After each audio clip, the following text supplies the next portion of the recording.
माझ्या माहितीनुसार विश्वसनीय सूत्रानुसार असं कळतंय, काल राज ठाकरे आणि उद्धव ठाकरे यांचे कुटुंब एकत्र जेवणाकरता जमले होते. त्यांचे गेट टुगेदर होतं आणि त्या गेट टुगेदरला संजय राऊत यांना बोलवलं नव्हतं आणि म्हणून ते रागात होते, नाराज होते आणि म्हणून सकाळी राजसाहेबांबद्दल असं वक्तव्य त्यांनी केलं. आणि आता राजसाहेब भडकलेत म्हणून आता घाबरलेत. त्यांना मोठा धक्का बसलेला आहे आणि धक्क्यामुळे त्यांना हॉस्पिटलमध्ये ऍडमिट करावं लागलेलं आहे. कारण त्यांना काल जेवणाला बोलवलं नव्हतं आणि त्यामुळे त्यांची ती नाराजी आहे ती सकाळी त्यांच्या बोलण्यातून व्यक्त झाली.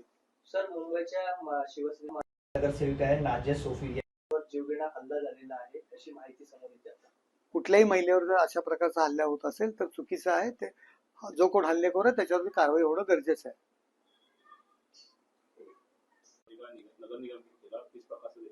इसी को लेकर अगर देखा जाए तो राजन विचारे कह रहे हैं कि भ्रष्टाचार को लेकर ये आंदोलन निकाला जा रहा है। आप भी जिस तरीके से उनके भ्रष्टाचार को उजागर कर रहे हैं, कभी किस साल का भ्रष्टाचार है और क्या कुछ उसकी जानकारी आपके पास? 100 चूहे खाके बिल्ली हज को चली, ये परिस्थिति राजन विचारे की है। उसको क्या अधिकार है किसी को भ्रष्टाचारी कहने का? धर्मवीर आनंद दिघे साहब ने 96 में इनके ऊपर आरोप किया ये लोग भ्रष्टाचारी है। 41% कॉन्ट्रैक्टर लोगों से घूस खाते हैं, टक्केवारी लेते हैं। ये आरोप किसका था? माननीय धर्मवीर आनंद दिघे साहब का।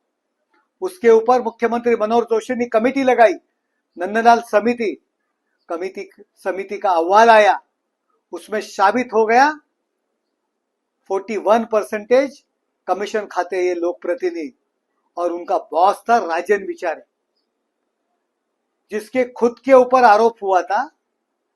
भ्रष्टाचारी करके प्रूव हो गया। शिवसेना के मुख्यमंत्री ने जो समिति चुनी थी, धर्मवीर आनंद दिघे साहब ने जो आरोप किया था उसमें राजन विचारे भ्रष्टाचारी प्रूव हो गया और वो दूसरे के ऊपर आरोप लगाता है भ्रष्टाचारी है करके।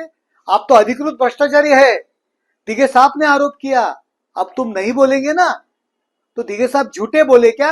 उनके साथ में चलने वाले केदार दिघे को पूछो कि दिघे साहब झूठ बोले क्या, उसका स्पष्टीकरण दो पहले।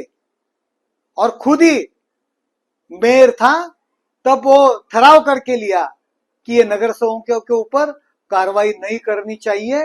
ये जो ठहराव था वो दफ्तरी जमा किया, उल्टा चोर कोतवाल को डांटे। ये परिस्थिति राजन विचारे की है।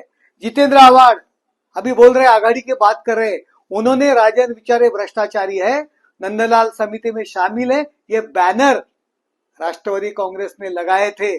वो सच है कि झूठ है? जितेंद्र आव्हाड को पूछो। इनको क्या अधिकार है दूसरों को भ्रष्टाचारी कहने का?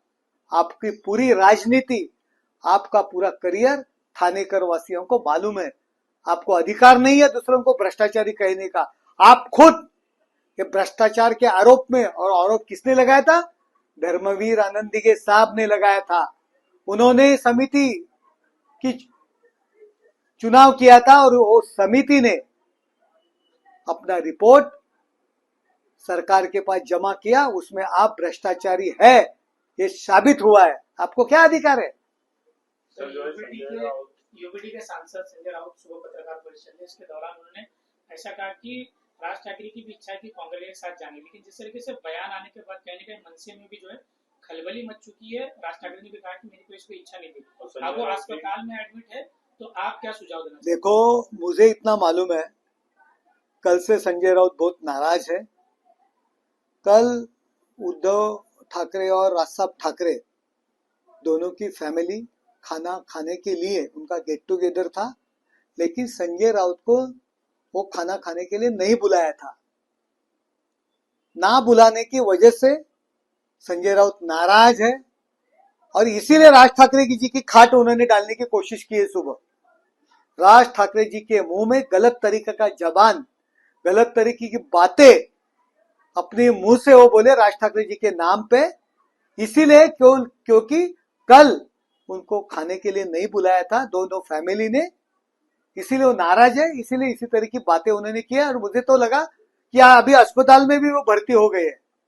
नाराजगी की वजह से उनको बहुत सदमा पहुंचा है और उसी के कारण उनको हॉस्पिटल में एडमिट किया है। सर, मुंबई के शिवसेना की महिला नगर सेविका नाजिया सोफिया पे जो है जिस तरीके से अटैक हुआ मुंबई में, उसको किस तरीके से देखते हो? देखो, किसी भी महिला के ऊपर अटैक होना गलत है। जो किया हो तो उनके ऊपर कार्रवाई होना चाहिए। सर, लालू प्रसाद यादव हो या पूरा परिवार जो है उनके ऊपर IRCTC घोटाले में जो है साबित हो चुके हैं, जिस तरीके से बिहार में चुनाव भी हो रहे हैं। अभी देखो, लालू प्रसाद के ऊपर क्या आरोप अभी साबित होने के बाकी है। वो तो खुद अंदर जाके आए हैं, आरोपी है, आरोपी रहने वाले, उनपे क्या फर्क पड़ने वाला है। आरोपी है, सबको मालूम, उनको कुछ फर्क नहीं पड़ने वाला है। वो तो भ्रष्टाचारी है, सबको मालूम है।